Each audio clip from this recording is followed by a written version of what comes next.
Let me start with entry first. I have stated entry is the easiest method to analyze. And let me tell you, I will be focusing, being a technical analyst, I'll be focusing on technicals majorly and not into fundamentals on the news side. So just to give you a brief glimpse, in my course Trading for a Living, which is available with the eLearn Markets, I have covered each and every topic in great detail, with whatever I have discussed and whatever I have been discussing. So you can even have a look at that. For entry, the most common tool, and believe me, the best tool which you can use is a breakout, technical breakout. Now, until and unless you are an institution or you have something like billions of dollars of fund where you can influence the market, it is recommended to use this simple tool. Because once a stock or a commodity or a currency gives you a breakout, you know that it will be entering into a momentum. And as we have discussed, it is always better to be into momentum rather than to be into a momentum asset class rather than to be in a sideways asset class. It is a simple trend line connecting the tops or the lows. A breach of a trend line can give way to a new trend in a particular market. Let me show it to you. You can see this particular asset class and see how the breakout has taken place. The green line which I have indicated is a line connecting the tops of a fall.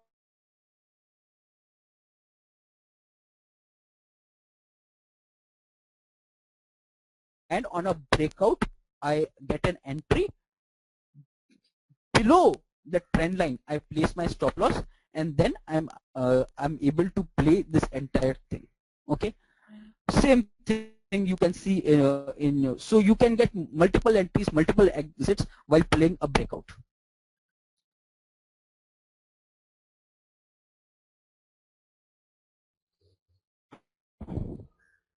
Just here also, this is the chart of this is a chart wherein it was trading in a sloping channel, upward sloping channel.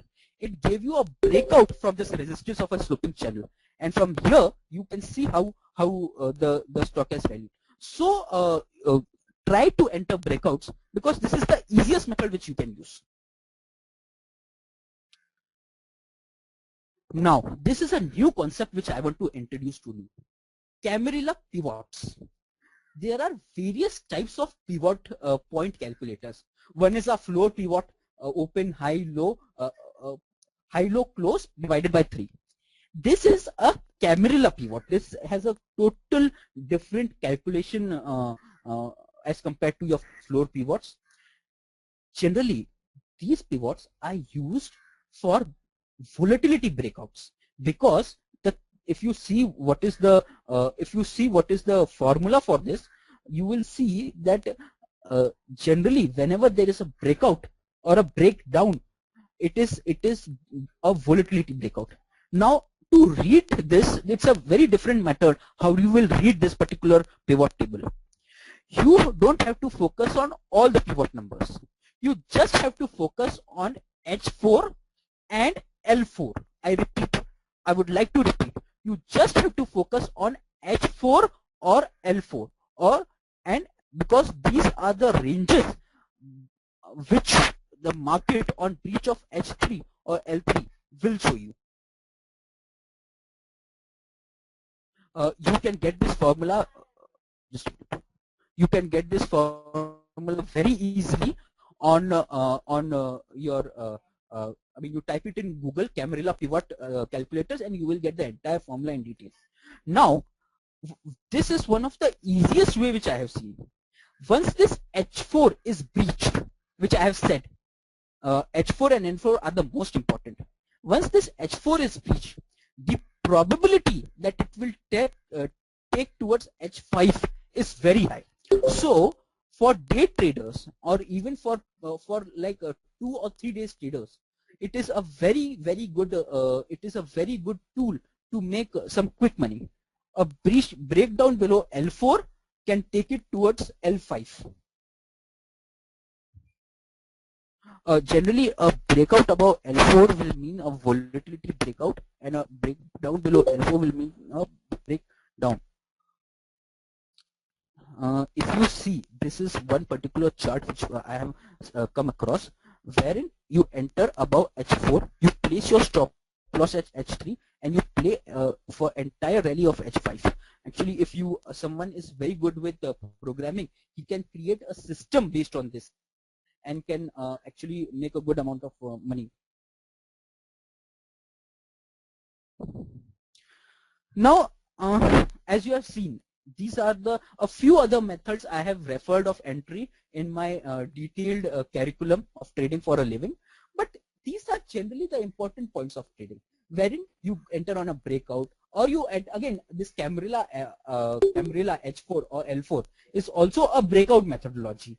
Okay, so you enter on a breakout, play for a particular level, and then the question is when you should exit.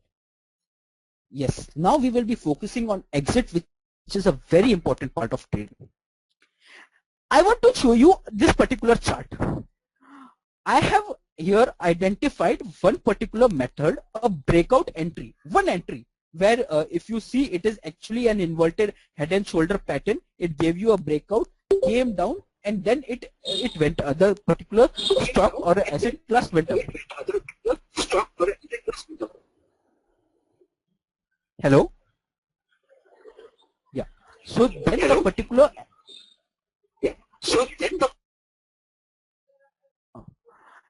and then this particular asset class started going up.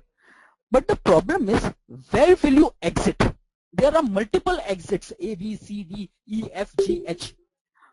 I mean, the question is, where will you exit? Each and every exit will give you different type of rewards, and I mean, even if you are exiting at F, holding at such a long period of time, you will be actually exiting in a loss in F and in A. So where will you exit is a very important question, and there are various periods of exit. Now let me explain what do I mean by that.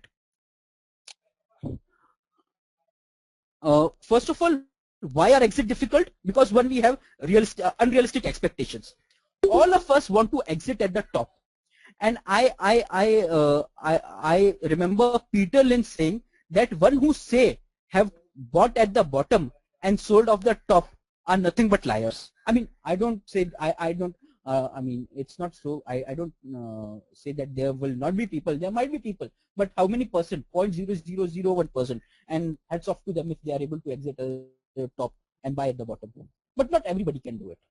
Secondly, once we are into a trade, we tend to apply all our analysis after we have taken the trade.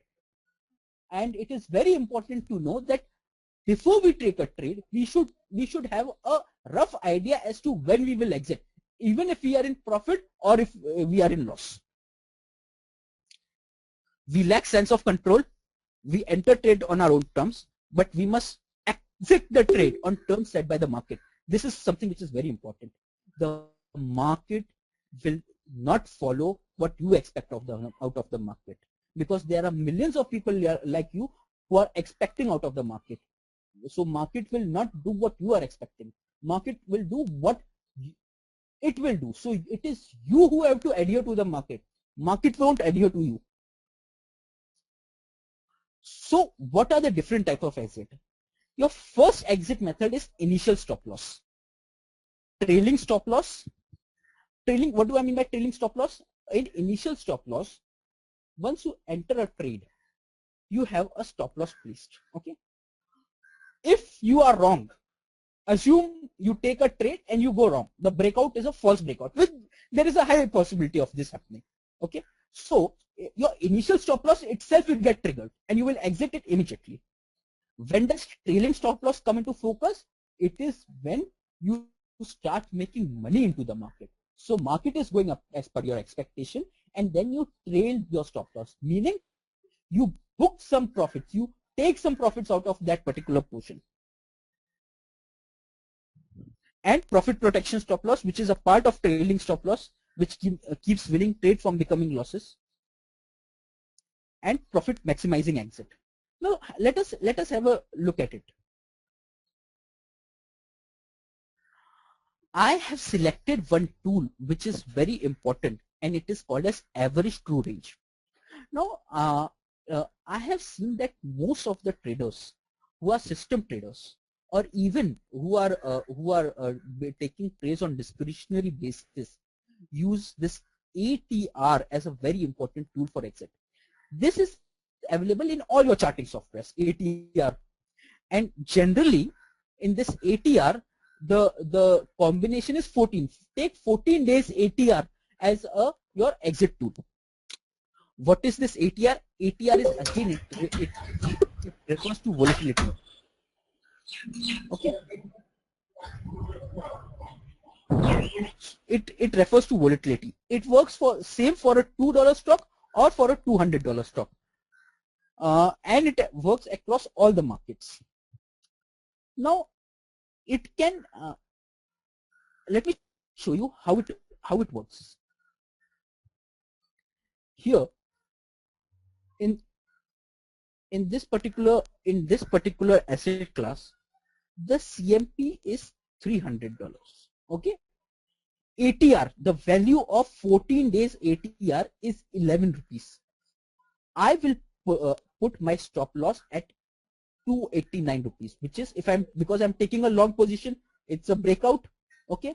Why you will say 289 and why not less? Now, if market falls below 289, what will happen is there's a very high possibility that the trend on an immediate basis on that particular asset class might change.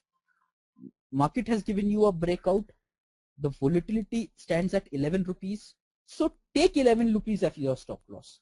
If this breakout is correct, that the probability of that stop loss being triggered is very low. This is what we have seen over a period of time. Again, what is your trailing stop loss? Trailing stop loss is something which it moves up if the market adheres to what you have been expecting about it. First of all, the basic crux of trailing stop loss is be patient at the beginning of the trade and don't try to raise your stop loss too fast. One of the strategies which you can use is in the previous slide, I have spoken about ATR as a volatility trade. You can use the same ATR to trail your particular stop loss. Now, how will it happen? Okay. Now, this asset class is at 300 rupees. Your stop loss is at 289 rupees because 11 rupees is the ATR. Okay. Now, let this move to 311 rupees. 11 rupees is the ATR. Once this moves to 311 rupees, move your stop loss to 300 levels. And from there, about 311, start trailing your stop loss. Most used trailing stop loss is Parabolic SAR. As you know, it is available in most of the tools. People use Parabolic SAR. But don't use Parabolic SAR at the start of the trade. That is when you initiate your trade. Don't use it as an initial stop loss also, because as an initial stop loss, the probability of losing money in Parabolic SAR is very high. Use an initial stop loss based on your risk or on your ATR or whatever you are comfortable, or the breakdown trend line. And then when you are starting to make money, use Parabolic SAR as your trailing stop loss.